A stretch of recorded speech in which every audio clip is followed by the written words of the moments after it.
नमस्कार मित्रांनो, MPSC ज्ञान या यूट्यूब चॅनलमध्ये तुमचं सर्वांचं हार्दिक स्वागत। आज एक नवीन विषय घेऊन आलो आपण। त्या नवीन विषयाचं नाव म्हणजे IFSC A। हा सध्या विवादित प्रश्न आहे आणि विवादित प्रश्न यासाठी की IFSC जो पूर्वी मुंबईमध्ये होणार होता तो सध्या मुंबईतून गांधीनगर गुजरात येथे हलवण्यात आलेला आहे आणि त्याबद्दल सध्या राज्य आणि केंद्र सरकार यांमध्ये विवाद निर्माण झाला आहे। तर तो विवाद काय आहे, IFSC A काय आहे, ह्याचं बिल कुठलं, हा कधी पास झाला, याचं महत्त्व काय, आणि जर हा प्रकल्प मुंबईतून गुजरातला गेला तर आपल्या इथे त्याचे काय इफेक्ट्स होतील हे सर्व या व्हिडिओमध्ये आपण जाणून घेऊयात। त्यासाठी तुम्ही एक काम करा, त्यासाठी तुम्हाला एक सर्वात आधी MPSC ज्ञान ह्या यूट्यूब चॅनलला सबस्क्राईब करावं लागेल आणि सोबत असलेल्या बेल आयकॉनवर क्लिक करा, जेणेकरून तुम्हाला पुढे येणाऱ्या नवीन व्हिडिओचे नोटिफिकेशन मिळत राहतील। तर सुरुवात करूया। तुम्हा सर्वांना जय जिजाऊ। IFSC म्हणजे इंटरनॅशनल फायनान्शियल सर्व्हिस सेंटर ही एक आंतरराष्ट्रीय संस्था आहे। सध्याच्या काळामध्ये हिचं महत्त्व म्हणजे भारतामध्ये असं कुठलंही सेंटर अस्तित्वात नाही आणि भारतामधलं पहिलं सेंटर तयार होईल ते असेल IFSC A गांधीनगरचं म्हणजेच गुजरातचं। तर IFSC A काय काम करतं,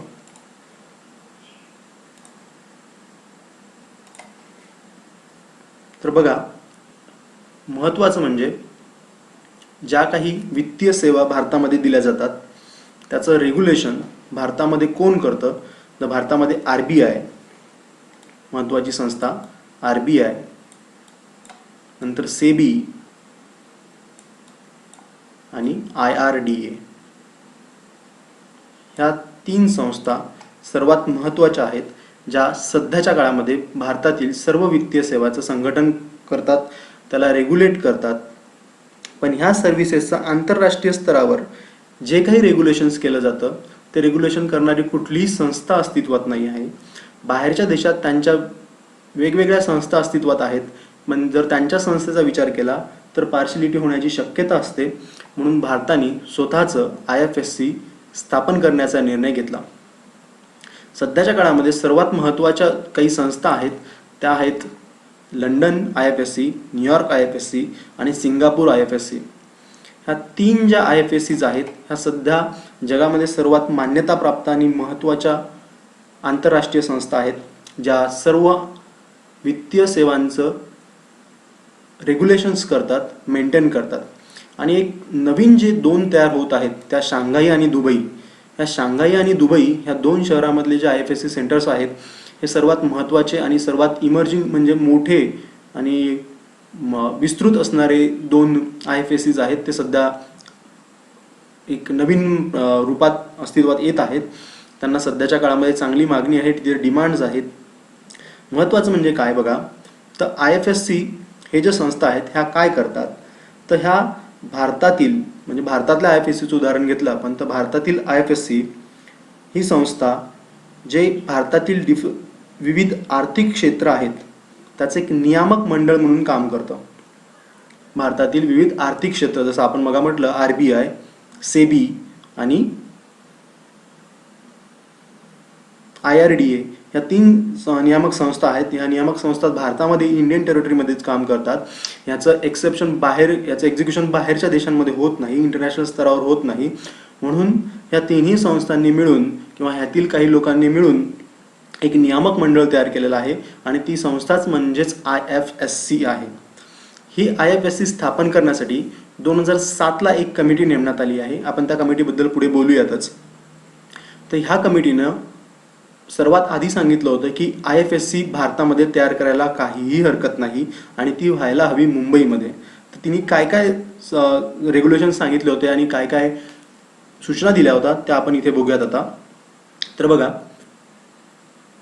आता जी नवीन IFSC स्थापन झालेली आहे ती झालेली आहे गांधीनगर गुजरातमध्ये, तिचं हेडक्वार्टर आहे गांधीनगर गुजरातला। ती एस्टॅब्लिश झाली 27 एप्रिल 2020ला गांधीनगरमधल्या गिफ्ट सिटी। आता हा गिफ्ट सिटी प्रोजेक्ट काय आहे याबद्दल आपण पुढे थोडक्यात माहिती बघूयात। तर ह्या गिफ्ट सिटीमध्ये हे IFSC सेंटर स्थापन झालेलं आहे. जवळजवळ 12 महिन्यामध्ये, रेकॉर्ड ब्रेकिंग टाईममध्ये 12 महिन्यांमध्ये त्यांनी IFSC सेंटर स्थापन केलं आहे. बांधकाम पूर्ण झालेलं आहे आणि 1 महिन्यामध्ये, जवळजवळ 1 महिन्यामध्ये त्याच्या ज्या काही रिक्वायरमेंट्स असतील, ज्या काही सेबीकडून प्रॉपर कंडिशन्स लागत असतील, त्या सर्व फुलफिल होऊन रेकॉर्ड ब्रेक टाईम 13 महिन्यामध्ये पूर्ण अस्तित्वात आलेली IFSC 1 मे ह्या तारखेपासून सुरू झालेला आहे. ह्याची शिफारस जी केली होती, IFSCची जी शिफारस केली होती, ती शिफारस केली होती पर्सी मिस्त्री या समितीने 2006 मध्ये. आणि ही समिती तेव्हाचे PM मनमोहन सिंग यांनी सुरू केली होती. पर्सी मिस्त्री हे तेव्हाच्या वर्ल्ड बँकचे एक अर्थशास्त्रज्ञ होते. त्यांनी तेच या समितीला लीड करत होते. त्यांनी 2007 मध्ये त्यांचा अहवाल सादर केला आणि 2007 मध्ये त्यांनी असं सांगितलं की 2007ला त्यांनी सांगितलेलं आहे की भारतामध्ये IFSC स्थापन व्हायला हवी. तर त्यांनी मुंबई हे जाणून बुजून निवडलेलं क्षेत्र होतं, कारण की एका साईडला लंडन हे सर्वात महत्त्वाचं IFSC होतं तेव्हाच्या काळातलं आणि दुसऱ्या साईडला सिंगापूर हे एक इमर्जिंग सेंटर म्हणून स्थापन होणार होतं आणि ते पण सर्वात मोठं आहे. तर त्या दोघांच्या मध्यबिंदूला त्यांनी मुंबई हे सेंटर निवडलं होतं. पण सध्याच्या काळामध्ये ते बदलून आता गांधीनगरला नेण्यात आलेलं आहे. त्याचे प्रॉब्लेम्स काय आहेत ते पण आपण डिस्कस करूया याच व्हिडिओमध्ये पुढे. तर 2007ला हा अहवाल सादर झाल्यानंतर 2008 मध्ये ग्लोबल फायनान्शियल क्रायसिस झाले आणि ग्लोबल फायनान्शियल क्रायसिसमुळे भारतामध्ये IFSCची किती जरूरत आहे ही गोष्ट परत एकदा सिद्ध झाली. त्यामुळे तिथून IFSC स्थापन करण्याची प्रक्रिया जोमानं पुढे करण्यात आली. त्यासाठी बऱ्याच जणांच्या परमिशन्स लागत होत्या, जसं की सेबीची परमिशन्स लागत होती महत्त्वाची. तेव्हा कुठल्या अंडर आपण हे स्थापन करायचं आहे ते पण लागत होतं. म्हणजे आपण सेज अंडर हे स्थापन करण्यात आलेलं आहे. तर ते बघूयात आपण कशा अंडर काय स्थापन करण्यात आलेलं आहे. 2015 मध्ये अरुण जेटली यांनी सांगितलं होतं की IFSC हे गुजरातमध्ये स्थापन करण्यात येईल, जे की गिफ्ट सिटीमध्ये होणार आहे म्हणून. आता हा गिफ्ट सिटी प्रोजेक्ट त्या आधीचाच आहे. गिफ्ट सिटी प्रोजेक्ट हा खूप महत्त्वाचा आहे आणि गिफ्ट सिटीमध्ये सांगण्यात आलं होतं की म्हणजे भारतातली एक महत्त्वाची सिटी, आपण त्याला स्मार्ट सिटी म्हणून ओळखण्यात येतं. तर पहिली स्मार्ट सिटी म्हणूनच गिफ्ट सिटीचं नाव घेतलं गेलेलं आहे. गिफ्ट सिटी हा 2015 मध्ये वायब्रंट गुजरात या कार्यक्रमाअंतर्गत आधी स्थापन झालेल्या गिफ्ट सिटीमध्ये पंतप्रधान मनमोहन सिंग यांनी सांगितलं होतं की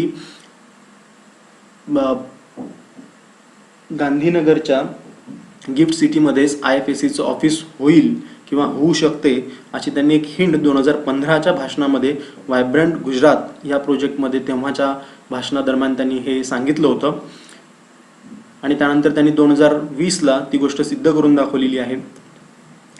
तर ही जी टेक सिटी आहे गुजरातची, तिच्यामध्ये बऱ्याच गोष्टी अस्तित्वात ऑलरेडी आलेल्या आहेत. ती एक स्मार्ट सिटी असल्याकारणाने तिथे बऱ्याच इंटरनॅशनल कंपनीचे ऑफिसेस स्थापन करण्यात आलेले आहेत. बऱ्याच बँका स्थापन करण्यात आलेल्या आहेत आणि ही जी गिफ्ट सिटी आहे त्यामध्ये रेसिडेन्शियल प्रोग्रामसुद्धा अवेलेबल असल्याकारणाने तिथे बरीच लोकसंख्या आता तयार होत आहे.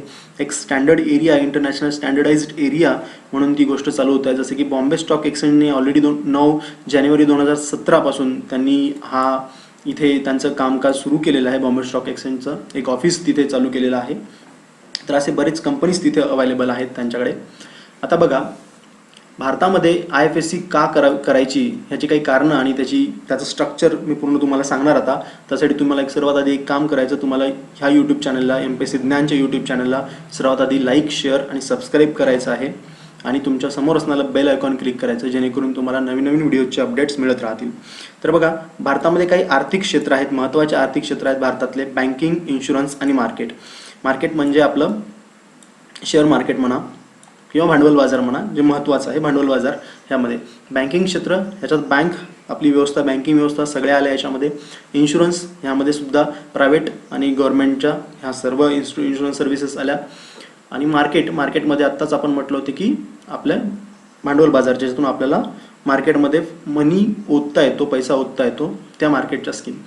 ह्या गोष्टी सांभाळणारे म्हणजे ह्याचं रेग्युलेशन्स करणारे भारतामध्ये काही महत्त्वाच्या संस्था आहेत, खूप मोठमोठ्या संस्था आहेत. RBI, reserve bank of India, SEBI, stock exchange bureau of India, PFRDA, IRDA, ह्या काही महत्त्वाच्या संस्था आहेत ज्या सध्या ह्या मार्केटला रेग्युलेट करतात, याचा नियम ठरवतात आणि ते नियम फॉलो करतात. तर बघा, ह्या सर्व संस्था सध्याच्या काळामध्ये भारताच्या आतमध्ये काम करतात. पण भारताच्या आतमध्ये काम करणाऱ्या संस्थांचं भारताच्या बाहेरच्या कुठल्याही ज्युरिडिक्शनवर काहीही हक्क नसल्याकारणाने तिथे प्रॉब्लेम्स होतो.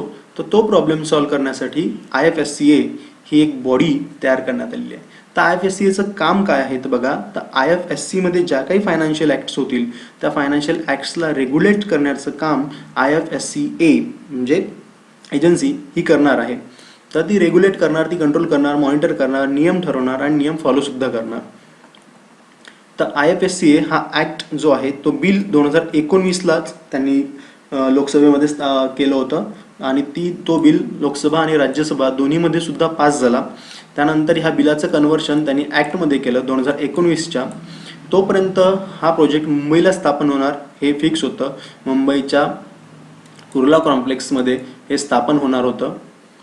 पण नंतर 1 मे 2020 म्हणजे महाराष्ट्र दिनी, जे की महाराष्ट्राचं दुर्दैव आहे की महाराष्ट्र दिनाच्या दिवशी त्यांनी हा प्रोजेक्ट गांधीनगरला शिफ्ट केल्याचं सांगितलं नोटिफिकेशन जाहीर करून. ठीक आहे. तर MPSCच्या दृष्टिकोनातून ही माहिती खूप महत्त्वाची. बघा, आता ही जी बॉडी त्यांनी तयार केली आहे त्याच्यामध्ये एकूण 9 मेंबर्स आहेत. ह्याची नियुक्ती कोण करणार तर सेंट्रल गव्हर्नमेंट स्वतः याची नियुक्ती करणार. या 9ही जणांची नियुक्ती सेंट्रल गव्हर्नमेंट करणार.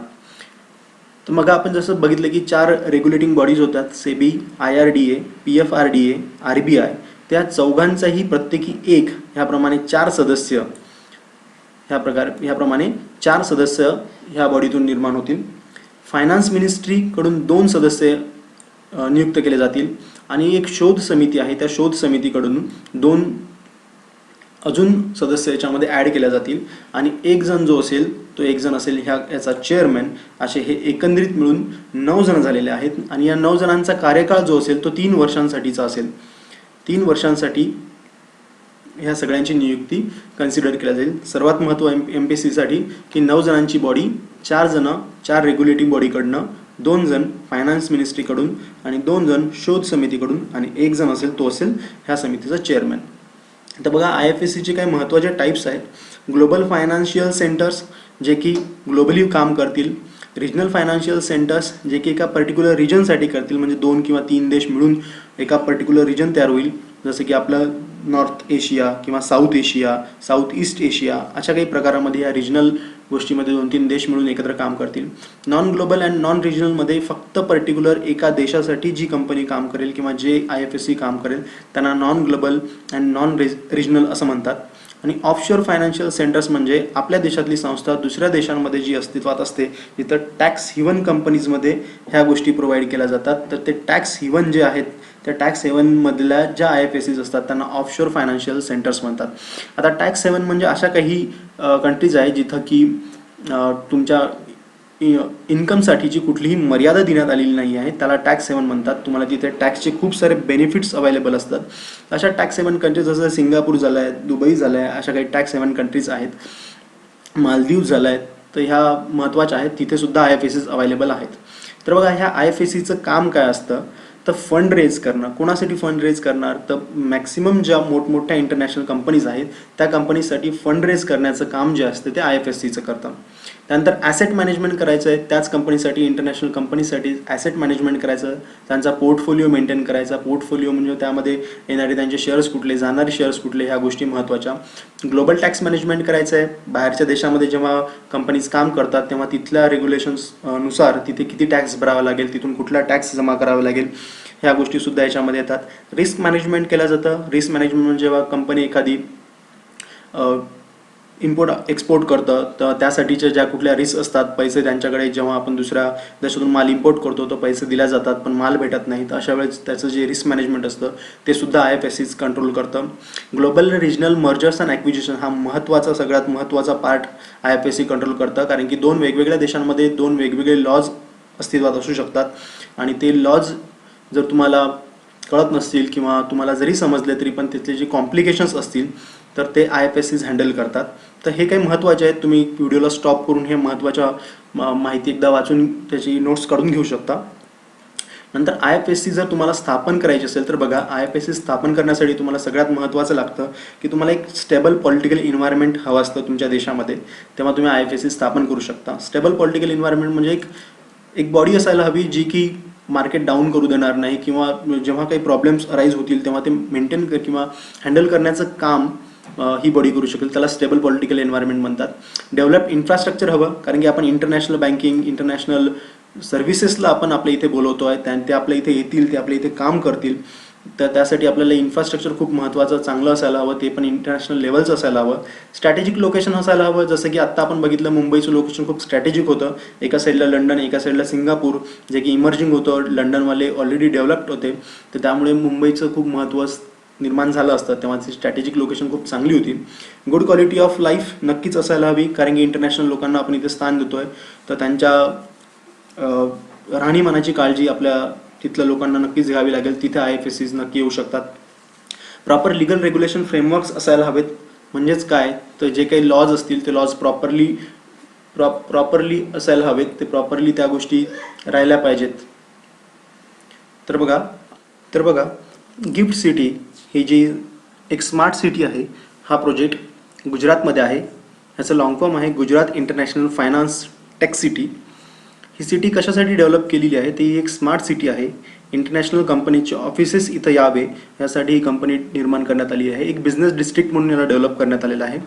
गुजरात गव्हर्नमेंटने याला स्वतःहून प्रमोट केलेलं आहे, आणि याच्यासाठी एक नवीन कंपनी त्यांनी स्थापन केली. एक प्रायव्हेट लिमिटेड कंपनी आहे, ती ह्या गिफ्ट सिटीचं पूर्ण कामकाज पाहतं. ही पहिली सिटी आहे भारतातली जिथे स्मार्ट सिटीचं काम चालू झालं आहे ॲक्च्युली. आणि म्हणजे तिथे ऑफिसेस आलेले आहेत, तिथे स्टॉक एक्सचेंज ब्युरोज आलेले आहेत, तिथे बँक्स आलेले आहेत, आणि त्या महत्त्वाचं काम सुरू केलेलं आहे त्यांनी. ही भारतातली पहिली स्मार्ट सिटी आहे जिथे ऑलरेडी काम सुरू झालेलं आहे. हे गांधीनगरला आहे. तर हा बघा, हा तोचा व्ह्यू आहे गिफ्ट सिटीचा. हा अशा प्रकारे दिसेल असं त्यांचं म्हणणं आहे, पण ॲक्च्युली हा एवढा मोठा प्रोजेक्ट असल्याकारणाने नेमका काय होईल हा सध्या खूप बेसिक स्टेजमध्येच अवेलेबल आहे. जसं मग म्हटलं होतं की 12 महिन्यामध्ये फक्त त्यांचं एक ऑफिस तिथे तयार झालं, जे की आपल्या IFSCAचं आहे. तर तसे बरेच ऑफिसेस तिथे तयार होणार आहेत, स्टॉक एक्सचेंज ब्युरोज तयार होणार आहेत, तिथे काही बँक्स अवेलेबल होतील, रेसिडेन्शियल कॉम्प्लेक्सेससुद्धा तिथे येणार आहेत. तर ते खूप महत्त्वाचं आहे. त्याच्यामुळे हा खूप मोठा प्रोजेक्ट आहे. याला अजून किती वर्ष लागतील ह्याची नेमकी माहिती नाही. जवळजवळ 10 ते 15 हजार कोटी रुपयांचं इन्व्हेस्टमेंट इथं ऑलरेडी करण्यात आलेलं आहे. तर बघा, हे गुजरातचा हा नकाशा आणि गुजरातच्या कुठल्या भागामध्ये हा आहे इथे डिनोट करण्यात आलेला आहे. त्यावरून तुम्हाला ग्राफिकली रिप्रेझेंटेशन लक्षात राहण्यासाठी खूप मदत होईल. तर बघा, हा जी गिफ्ट सिटी आहे ही साबरमती रिव्हरच्या खूप जवळ त्यांनी स्थापन केलेली आहे. तिथे अहमदाबाद इंटरनॅशनल एअरपोर्ट 12 किलोमीटर दूर. आणि सर्वात महत्त्वाचं म्हणजे बघा की हे गिफ्ट सिटीज किंवा गिफ्ट सिटी कशासाठी स्थापन करण्यात आली, ती पण गुजरातलाच का स्थापन करण्यात आली. तर बघा, भारतामध्ये सर्वात महत्त्वाच्या काही सिटीज होत्या जिथे की टेक कंपनीज अवेलेबल आहेत, जसे की मुंबई आहे, पुणे आहे, बँगलोर आहे, कोलकाता आहे. तर ह्या कंपनीमध्ये मुंबई आहे, तर इथल्या जागांचे भाव ऑलरेडी वाढले होते. जेव्हा एखादी नवीन इंटरनॅशनल कंपनी इथे येण्याचा प्रयत्न करते किंवा त्यांना इथले ऑफिसेस ओपन करायचे असतात, तेव्हा महत्त्वाचं म्हणजे त्यांना ही गोष्ट महाग पडते. इथे ट्रॅफिकचा प्रॉब्लेम आहे, अजून इथे पायाभूत सुविधा, इन्फ्रास्ट्रक्चर ज्याला म्हणतो ते इन्फ्रास्ट्रक्चर इथे नाही आहे. ते इन्फ्रास्ट्रक्चर कमी पडतं. इन्फ्रास्ट्रक्चर कमी पडल्यामुळे नवीन कंपनीज इथे येण्यासाठी मागे पुढे पाहतात. त्यांना जर जागा लीजवर घ्यायची असेल तर जागा लीजवर मिळत नाही, आणि बऱ्याच वेगवेगळ्या अजून सिच्युएशन्स असतात, पॉलिटिकल प्रेशर्स असतात. तर ह्या सगळ्या गोष्टींसाठी एक नवीन प्लॅटफॉर्म किंवा एक नवीन ऑप्शन देण्यासाठी गुजरात सरकारने एक व्हायब्रंट गुजरात हा प्रोजेक्ट चालू केला होता. त्यावेळेस बऱ्याच इन्व्हेस्टरला त्यांनी खूप साऱ्या सवलती देऊ केल्या होत्या, आणि बरेच प्रोजेक्ट त्यांनी आता या सिटीमध्ये उभारणं चालू केलेलं आहे. तर बघा, हा जो प्रोजेक्ट आहे हा सर्वात महत्त्वाचा आहे. आणि ही जी गिफ्ट सिटी आहे, ही गिफ्ट सिटी सध्या SEZ अंडर उभारण्यात आलेली आहे. SEZ 2005चा जो ॲक्ट आहे त्यानुसार ही सिटी उभारण्यात आलेली आहे. आणि ही सिटी या ॲक्टनुसार जरी उभारण्यात आली असेल तरीसुद्धा त्यानंतर 2006ला SEZचे नवीन रूल्स डिस्क्राईब करण्यात आले होते. त्या रूल्सनुसारच इथे रेग्युलेशन्स चालू आहेत. तर हे आहे IFSCचा प्रोजेक्ट. तर इथे बघा, एक गोष्ट सांगायची राहिली ती महत्त्वाची, म्हणजे की इथे गुजरातला काय फायदा होईल आणि महाराष्ट्राचं काय नुकसान होईल? तर बघा, गुजरातचा फायदा सर्वात महत्त्वाचा असा होईल की गुजरातला एम्प्लॉयमेंट मिळेल, कारण की इंटरनॅशनल कंपनीचे ऑफिसेस जर तिथे येत असेल तर तिथे काही एम्प्लॉयमेंट नक्कीच जरूरत असणार. एम्प्लॉयमेंट असेल, इन्फ्रास्ट्रक्चरच्या कामामध्ये सुद्धा एम्प्लॉयमेंट क्रिएट होईल. ती एम्प्लॉयमेंट आपली म्हणजे महाराष्ट्राची तिथे गेलेली आहे. आणि महत्त्वाचं म्हणजे पुढे महसुलासाठी सुद्धा गुजरात सरकारला फायदा होईल, कारण की ऑफिसेस आहेत तर महसूलसुद्धा मिळेल. एक नवीन हब म्हणून तिथे सिटी उदयास येईल, नवीन सर्व्हिसेस येतील. मुंबईचं हे खूप सारं मोठं नुकसान होईल यासाठी पैशाचं. आणि दुसरं म्हणजे ऑलरेडी आपण मुंबईला आर्थिक राजधानी म्हणतो, महाराष्ट्रीसुद्धा म्हणतो आणि देशाची सुद्धा आर्थिक राजधानी आहे. तर देशाची आर्थिक राजधानी असल्याकारणाने एवढे मोठमोठे ऑफिसेस आर्थिक राजधानीतच असायला हवे होते, पण ते आता गुजरात सरकारने तिकडे नेल्याकारणाने, म्हणजे सेंट्रल गव्हर्नमेंटने गुजरात सरकारला दिल्याकारणाने मुंबईचं बऱ्यापैकी नुकसान होईल. यात नक्कीच कोणीही साशंकता बाळगण्याची गरज नाही, कारण की हे सर्वात महाराष्ट्र सरकारचं दुर्दैव आहे की आपण ते आपल्या इथे आणू नाही शकलो. पण हा प्रोजेक्ट बऱ्याच दिवसांचा आहे. आता सध्या जे काही वादविवाद चालू आहेत ते पॉलिटिकल आहेत, कारण की 2007मध्ये जर कमिटीने नेमली होती तेव्हा जर सर्वांनी सांगितलं होतं की हे आहे, तेव्हा महाराष्ट्राने हातपाय हलवायला पाहिजे होते की ते आपल्या इथे आणण्यासाठी. पण आता सेंट्रल गव्हर्नमेंटने ते तिकडे नेलं आहे, त्यामुळे आता आपण काहीच करू शकणार नाही. तरीसुद्धा असं जरुरी नाही की IFSC भारतामध्ये एकच होईल. अजूनही IFSC होण्याचे चान्सेस आहेत, पण अजून त्यांनी असं डिक्लेअर केलं नाही की दुसरा IFSC कुठे बनणार म्हणून. पण सध्या तरी भारतातला एक आणि एकमेव IFSC जो सुरू झालेला आहे 1 मे पासून, तो आहे गांधीनगर गुजरातचा. प्रत्येकदा मित्रांनो, धन्यवाद. या व्हिडिओला लाईक, शेअर आणि सबस्क्राईब करा, आणि महत्त्वाचं म्हणजे बेल आयकॉनवर क्लिक करा. थँक्यू.